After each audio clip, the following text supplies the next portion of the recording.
Ça part d'une déclaration de Mike Crack, le patron de l'équipe Aston Martin, qui, en voulant protéger Lance Stroll, a évoqué un écart de 3 dixièmes au tour entre Fernando Alonso donc, et le jeune Canadien de l'équipe.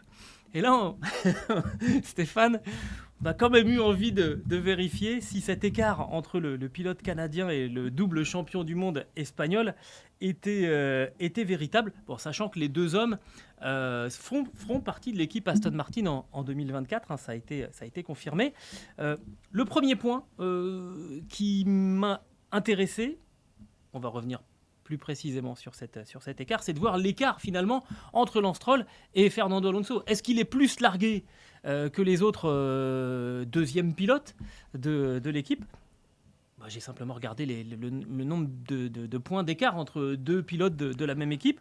Alors, il y a entre Max Verstappen et Sergio Pérez 145 points d'écart. C'est le plus gros écart entre deux pilotes. Mais bon, quand vous en avez un qui a gagné 10 Grands Prix de suite, donc forcément à chaque fois il marque 25 points, derrière, même si vous êtes deuxième, vous perdez 7 points à chaque fois. Ça commence à chiffrer. Donc on va dire que, même si c'est pas malgré tout très positif pour Sergio Pérez, on va mettre ce chiffre de côté. Le deuxième écart, c'est Fernando Alonso face à Lance Stroll. Alonso est 5e du championnat, Lance Stroll est 11e, et il y a 70 points d'écart. C'est le deuxième plus gros écart entre coéquipiers. Ensuite, il y a entre Hamilton et Russell, entre Lando Norris et Piastri, puis enfin entre Albon et Sargent. On va justement reparler du duo de Williams dans un deuxième temps. Stéphane, alors, est-ce qu'il y a bel et bien que 3 dixièmes d'écart entre Fernando Alonso et Lance Stroll sur un tour? Mike Crack a bien parlé du rythme. Il a dit précisément qu'il n'y a pas un si grand écart en termes de performance. Rythme. Voilà, donc de performance sur un tour. Et moi, quand j'entends ça, quand j'entends parler le directeur d'équipe d'Aston Martin à Zandvoort, je me dis, est-ce qu'il ne nous raconte pas des cracks? Comme on dit dans le langage un petit peu familier. Donc, est-ce qu'il n'enrobe pas un petit peu la vérité? Otmar Szafnauer était le biographe, sinon l'agiographe officiel de Lance Stroll chez Aston Martin. On avait bien compris qu'il fallait soigner le fils du patron. Et là, on se dit, il recommence en fait. Lui, il a bien compris aussi son rôle. Est-ce que c'est vrai? Eh bien, en partie, oui. En partie, oui, quand on regarde tout simplement l'écart de performance sur le chrono en qualification, en Q3. Alors, je précise que, évidemment, quand Stroll n'est pas en Q3 ni même en Q2, on retrouve on compare les chronos de Q1, ou de Q2. D'accord. Tout à fait. En tout cas, de la dernière partie de qualification où les deux sont en lice. Tout à fait. Et là, qu'est-ce qu'on voit? Tout simplement, c'est qu'il y a 0,38 secondes d'écart, donc 38 centièmes d'écart sur un tour. Un tour, donc en moyenne sur les 14 Grands Prix de la saison, sur un tour, parce qu'ils ne font pas tous le même temps, sur un tour à peu près moyen de 1,20. J'ai regardé le tour moyen en Formule 1 cette année, c'est 1,23. D'accord. Donc là, c'est 1,20. Donc, quand il annonce 0,30, on est à 0,38, c'est pas loin de la vérité. Ouais.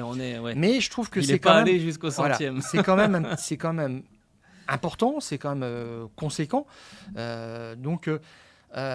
Oui, presque 0,4, c'est quand même assez gênant. Ça commence à faire beaucoup, surtout qu'on sent que le peloton finalement est de plus en plus proche avec le budget cap, avec toutes les modifications techniques qui ont été faites là pour essayer d'homogénéiser ce peloton. 4 dixièmes, ça commence à faire quand même beaucoup. Oui, et en termes de place sur la grille notamment. Mais on l'avait calculé, justement, on l'avait évalué sur la grille type qu'on avait faite, qu'on avait fournie juste avant la trêve estivale. Et il y avait 7 places d'écart. Maintenant, il y en a que 6. Il a un petit peu corrigé le tir, mais après 14 Grands Prix, on peut voir sur la grille type que Alonso se qualifie en moyenne à peu près sur cette grille type 5e. Et que Stroll est 11e. Alors, vous voyez le nombre de points aussi affichés. On va le rappeler très simplement. On additionne toutes les places et on retire les deux moins bons résultats. Donc Verstappen a 20 points, Sainz 45. On parlait aussi de Sainz comme meilleur performeur derrière Verstappen, ça se confirme. En qualification. Alonso ouais, est 5e, voilà, dans un paquet avec Hamilton, Leclerc, et voilà, ça se joue à 1 ou 2 points près. Et puis Stroll, il lutte plutôt avec Ocon, avec même des gens comme Hülkenberg qui doit regarder. Bon, donc ça veut dire qu'il y a 6 places d'écart. Ça signifie bien que le peloton est assez resserré, est très compétitif en qualification. Alors, concernant Stroll, toujours là sur un chrono moyen de 1,20 au tour, la tendance est un petit peu inquiétante quand même parce que je vois 0,74 en Belgique, 0,69 et 0,79 en Italie. Ah, c'est les derniers Grands Prix, ça. Voilà, c'est ça, d'écart en termes de secondes. Et là, il va falloir se réveiller. Ah oui, parce que c'est franchement 0,79, c'est le double. Oui, tout à fait. Et Mike Krack a volé au secours de Stroll en disant nous avons eu des problèmes quand même de stratégie, de fiabilité dans l'équipe et à chaque fois ça a frappé la voiture de Lance Stroll. Bon, quand on regarde, il a eu 2 abandons, Alonso n'en a eu aucun. C'est pour ça aussi qu'on retrouve un écart assez conséquent au championnat. Mais Stroll n'est pas exempt de tout reproche. S'il a cassé un moteur en Arabie Saoudite, le crash du Grand Prix de Monaco lui est plutôt imputable quand même. Donc là, c'est pareil, c'est que si tu termines pas, face à un adversaire comme Alonso, c'est assez punitif. Alors, et d'ailleurs, ça se voit en qualif, c'est du 12-2. Ah oui, 12-2, voilà, c'est quand même clair et sérieux. net, tout à fait.